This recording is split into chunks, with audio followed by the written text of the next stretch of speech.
Trying in the 1950s American-inspired diner here in Hanoi. Welcome to SNL Diner. By the way, this is Kay, your favorite food and travel enthusiast. Tara eats! It's our last day sa Hanoi and we've been eating local food. So, we're looking for something familiar.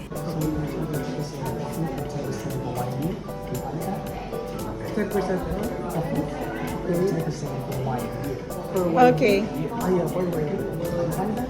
Okay. Here is our order. Burger with egg and fries, topped with crispy onions, Caesar salad, mango shake, and I ordered mushroom and chicken Alfredo. Let's dig in!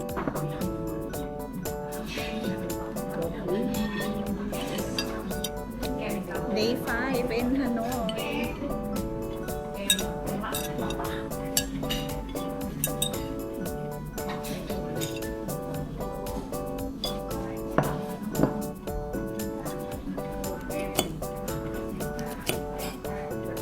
Mas gusto ko yung ganitong salad.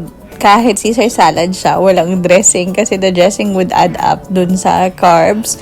Okay yung cheese niya and I like the crispiness of the veggies. Although in terms of nutrition, mas konti kapag green leafy lang. Meron pang mas healthier na vegetable options. But that won't be Caesar salad anymore. So, ibang salad na yun. Anyways, kita nyo naman, sobrang happy ng person. I'm taking it all in. Super.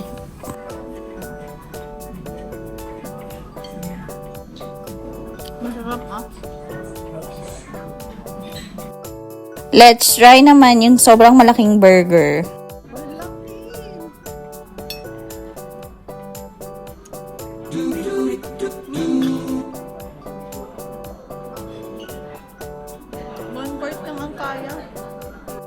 In terms of lasa, ewan ko kung na-miss ko lang yung burger pero sobrang juicy, masarap siya.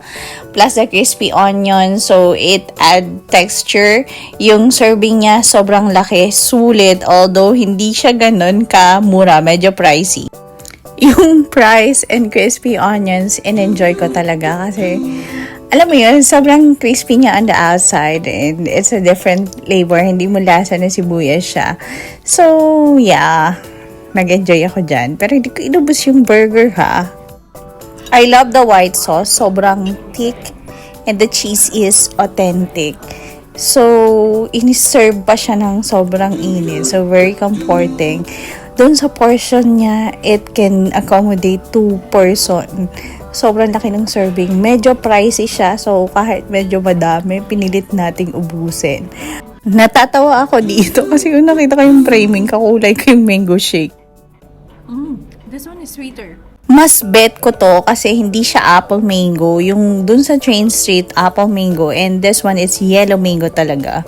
To die for.